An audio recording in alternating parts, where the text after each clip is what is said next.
Assalamu alaikum. It's time for your weekly dose of Islam. Shukran for joining this week's An Nur the Light. Media man Ofgada has climbed the proverbial ladder, starting his career as a community radio presenter. The boy from Vietas in Johannesburg shares his journey with us.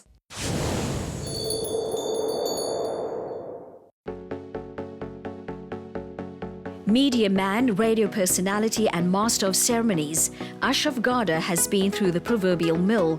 His career started at a community broadcaster and he has since then enjoyed an upward spiral as he climbed the ladder to success.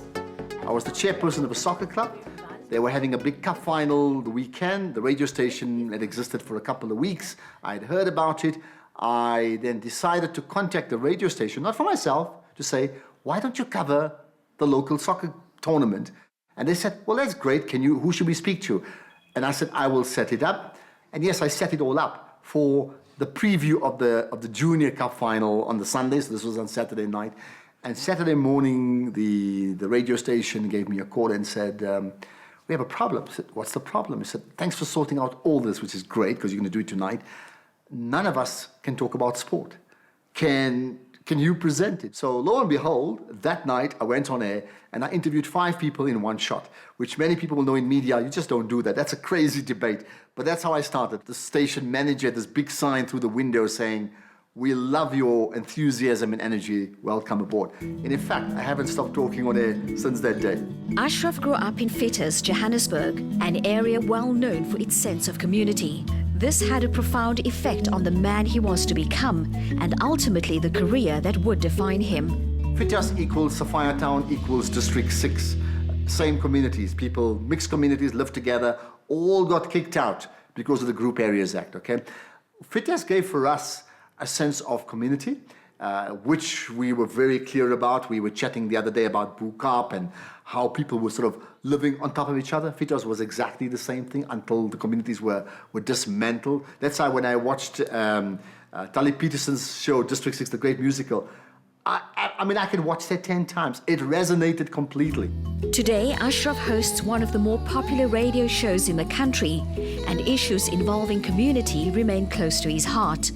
He also has a weekly program that looks at the role of media, as well as hosting numerous events as a master of ceremonies.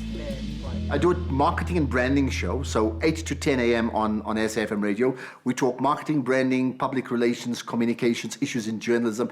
Anything that communicates, we cover. I like to think it's the well, I call it your 2-hour on-air consultation in media. That means if you have any interest in media, whether you're a professional agency, whether you're a TV maker, for a production house, whether you want to get into media, whether you have a small corner store and you actually want to get some advice about how to market, you need to tune into that particular show. It's a great privilege for me to be on that show. Even though Ashraf has so much going on in his life, he has another project that he's extremely proud of, Champion South Africa. It's a movement we started about a year ago. Lots more needs to get into in terms of the bricks and mortar. But here's the quick one-liner, the dream, okay? There's a World Cup of cricket. Okay, South Africa's never won it. There's a World Cup of rugby, we've won it twice. There's a World Cup of soccer, we haven't won it. And there's many other World Cups, which we haven't really won. There is no such thing called the World Cup of Nations. It doesn't exist. There's no such thing says the best nation on earth is whoever. There's no trophy for that. It's a verb insofar it's a movement that says you need to champion, but it's a noun in terms of we want the, not literally, but figuratively, the country to be renamed. Hey, we champion South Africa. We, the very, very best nation. The age-old saying behind every successful man stands a woman rings true for Ashraf in the form of his wife. Family is extremely important. We tend to work around everybody's diary where we include everyone simply because we are a unit together and that's what it makes us strong as a unit instead of being individuals. I'm the extrovert and he's a slight introvert and because I always had people around me, and I love that. I tried to bring him into that as well. So he's become that people-loving person. And he tends to speak to a lot more people than me now, which is great, and just a pillar of strength. Ofgada has walked the long walk to success, but never forgot where he came from. His love for this country is lived in his everyday life. He forms part of the South African Muslim community who've made their mark without abandoning their beliefs, and in so doing, become a shining example for Islam. Hijab fashion is making a big splash globally. Muslimas are being featured from the ramps of high-end fashion shows to the covers of well-known magazines. Back home, however, our street style segment continues to showcase the best of South African modest wear.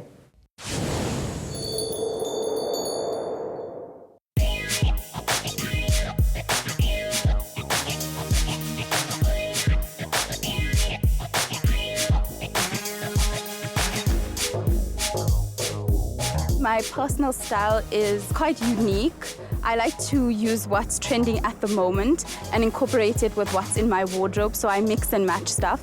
I also really love color, which I like to incorporate into my clothing as well. Fashion is not very necessarily important to me, but I feel that looking good, like I said earlier on, and dressing modest to please my creator.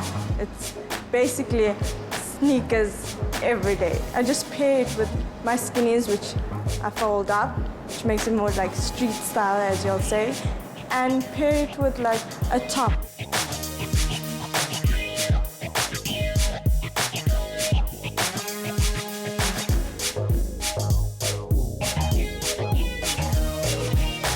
Basically, these boots are quite ancient, but I love them. They're khaki. The pants I'm wearing is a navy blue stretch, which is perfect as opposed to jeans. The top I'm wearing is the gunmetal gray. It's very monochrome, so my kimono stands out. Basically, what I'm wearing is a very loose-fitted abaya, which has a lot of lace and detail towards the bottom and the hands. What I have up here is a whole lot of stuff that I've done within 3 hours. Basically an open front abaya that you can, like any colored abaya. And it's just a collared shirt and high-waisted skinny jeans and some heels. And then you're done.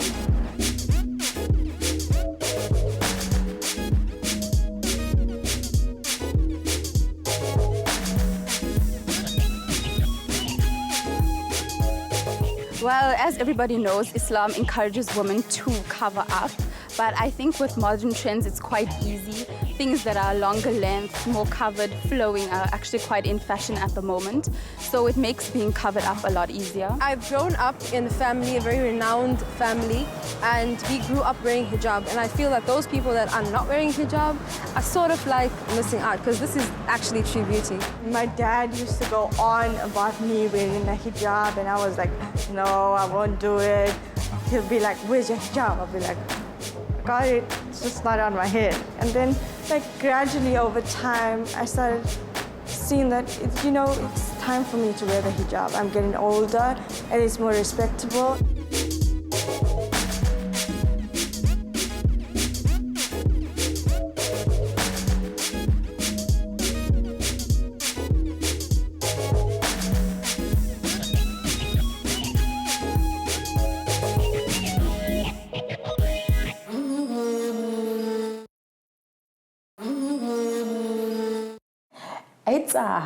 We can be very proud of our women and men who represent Islam in this most beautiful way.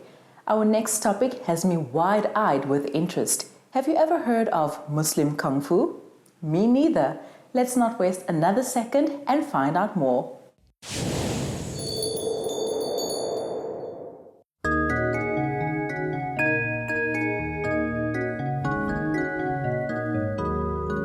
Silat is a martial arts form that has its origins in the Southeast Asian archipelago. It is used as a form of self-defense and has been practiced in these regions for hundreds of years. The end of apartheid saw closer ties with countries such as Malaysia and Indonesia, as Muslims from South Africa enjoy historical bonds that date back to the founding of the Cape by the Dutch. This resulted in some of them adopting cultures and practices that were indigenous to these areas, and this is how Silat came to be in the Cape. Silat is a Malaysian martial art, but originally it's a martial art that originates from the Malay lands. In the old days, it was called Nusantara. So today we know it as the countries Malaysia, Indonesia, Singapore, Brunei, southern Philippines, southern Thailand and Cambodia as well. We can't really trace the origin or the exact date when somebody came up with silat, but what we do know is that the Malay people always had to defend themselves. Abang Fahim and his siblings are amongst many instructors fortunate enough to be trained under Guru Haji Mukhtar Yahya and run the country's only official Silat school based in Cape Town, the Seni Silat Pulukan Melaka South Africa Silat. The martial arts sport has spawned hundreds of schools and styles that draw their origins from the observation of wild animals in combat, while some styles claim no affiliation to animal movements at all. Silat today, it has 4 elements. Seni, which is the art form, and then we have Biladiri, which is the actual self-defense, which is the main aspect of Silat and the purpose of Silat itself. And then we have Olahraga, that is the modern aspect, the sport aspect of Silat. We have sparring, and then you have forms that you do with weapons, without weapons, and also synchronized forms. The last element of the Silat, which is the kind of the most important aspect, which is the Isi, the mental, spiritual aspect of Silat training. Spirituality plays a huge role in Silat and is required for all balanced martial arts. Most Silat schools have incorporated the teachings of Islamic spirituality as well as its morals and ethics. I was always interested in martial arts, and just down the road from me I always watched the children go to karate, and they always looked really smart in their uniforms and things like that, and it seemed very much like something that was out of reach for me. And while I was studying, I came across this Islamic martial arts, which was quite unheard of at the time. And that was around about in 2011. And that time already people didn't know what the word Silat meant, and it was a very foreign word to them.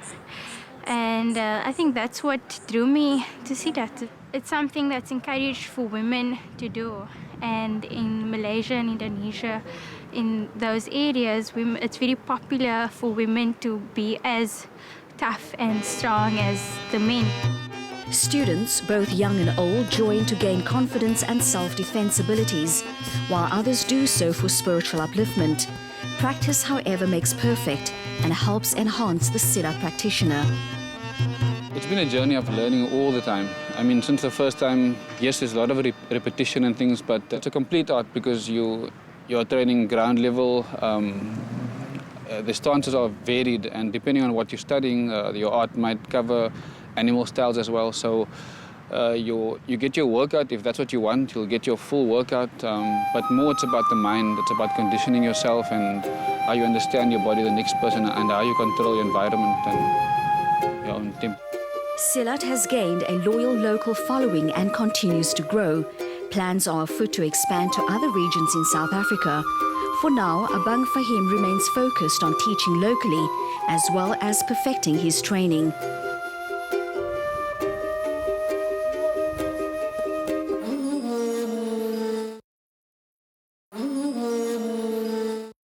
Wow, how amazing was that? And the young children are truly getting a great foundation to build upon. I hope they spread out to other areas in South Africa because I would most definitely want to join up. It's time now for this week's book, tag and app segment. Every Muslim is a congregant of some mosque and as a result becomes involved in its affairs either directly or indirectly. Since most mosques are governed by or have a Western-orientated constitution, this title examines its constitutionality from an Islamic perspective and assesses its validity as a guide to administer the affairs of a mosque. The author explains the Sharia's guide to a good mosque governance, its laws and how to implement them. The principle of consultation, shura, is impressed upon to be used without fail in all discussions, agreements and disagreements. The author uses practical examples from the Sunnah, practices of the Prophet Muhammad, as historical background to the laws pertaining to mosques in Islam. In particular, an insight into the establishment of the 4 great mosques in Islam is provided, guidance on how to appoint an imam, religious leader, the etiquette in a mosque, financial administration of a mosque, and the mosque as waqf, communal property, as among the issues expounded upon from the viewpoint of the 4 major schools of thought of Islam. Health and fitness has become big business, and there are new pieces of equipment hitting our shelves on a weekly basis. Anyone who has embarked on this journey knows there's some inconvenience in trying to get all the data required, but this has changed. Meet the Smart Body Analyzer, an inconspicuous yet versatile piece of equipment. It not only gives the user a daily weight reading, but it is able to determine BMI as well as fat measurements. It tracks air quality and can be used to watch what you're eating as well. The body analyzer can be synced to a mobile device via the app, and this in turn helps to monitor the user's progress, encouraging them to do better and achieve their goals. 40 Rabbanas from the Quran is an app that allows the user to recite 40 verses that start with the word Rabbana, which means our Lord. It has both Arabic as well as an easy-to-read version, helping the user fulfill their daily supplications as a way and means to remember and praise Allah, our Lord. There's also translations in a number of languages, and this helps the user understand what they're reciting. The app is available for both iOS as well as Android phones and can be downloaded from Google Play or App Stores. It is well worth noting that the app allows one to remember or call on the Creator and be constantly reminded as a way of keeping Allah closer into our lives.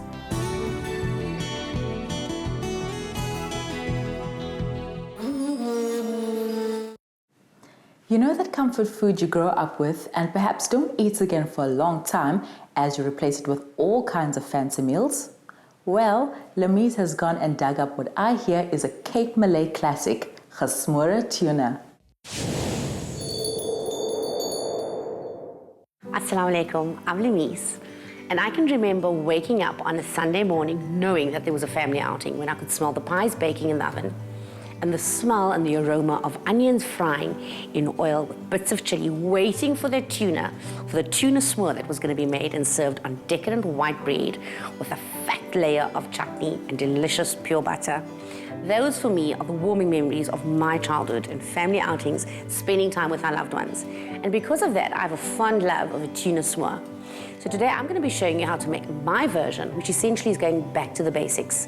Nothing fancy, just the essentials, which is braising your onions until they're golden brown, adding your tomatoes and your tuna, spice it up with some chilies and nothing else but salt.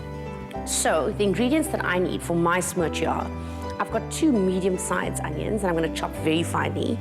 I've got 2 chilies that I've chopped up finely. I've left the seeds in.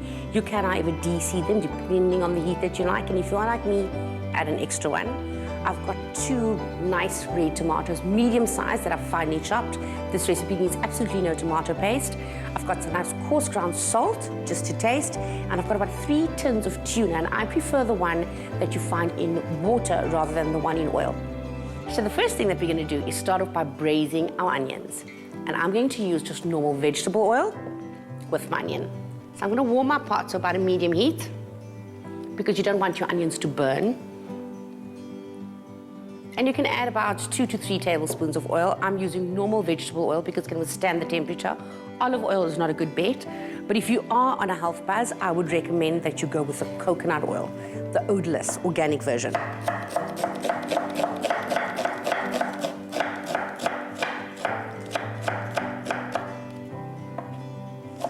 And what's nice about this tuna s'more is that it's so versatile. You could choose to have it on the white bread, which is my favorite version. You could add some diced potatoes to it and serve that up with some rice, and there you have a ready meal to go, especially on the days when you really weren't in the mood to cook. Okay, so with my onions, which I'm going to pop into the pan now, I'm going to add my chilies. And again, I've left my seeds in. You're free to do them as you wish.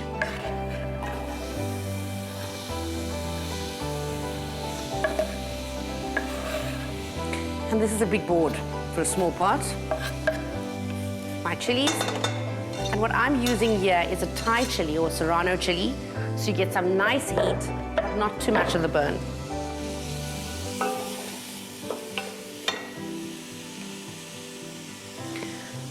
And this is part of what makes this more. It's slow cooking, so lots of love, waiting for your onions to caramelize.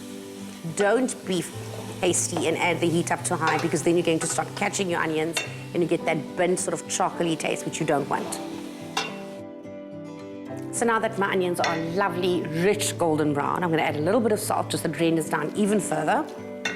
And then I'm going to add to that my tomatoes and let that cook down for a further 5 to 10 minutes until it's all nicely wilted down and really got to know the onions so that it forms almost one whole uniform sauce. And then all I have to do after that is get some fresh, soft white bread and we're good to go.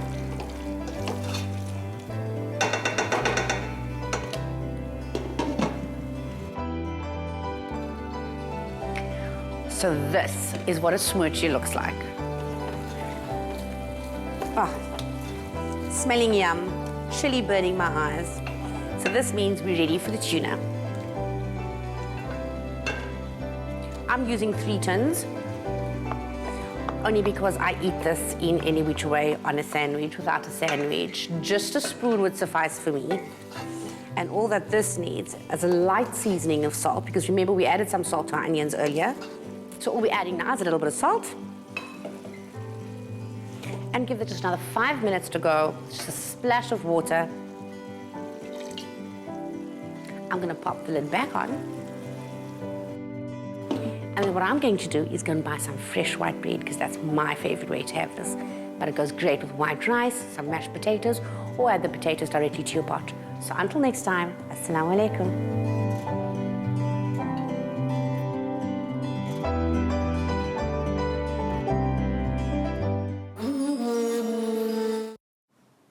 Lemise just makes me want to run home and cook. I can almost taste the food as it gets made. I must say, I've not tried that dish, but will be doing so right away. Until next week, I'm Mare Mokonda, Salang Hantle, Assalamu alaikum.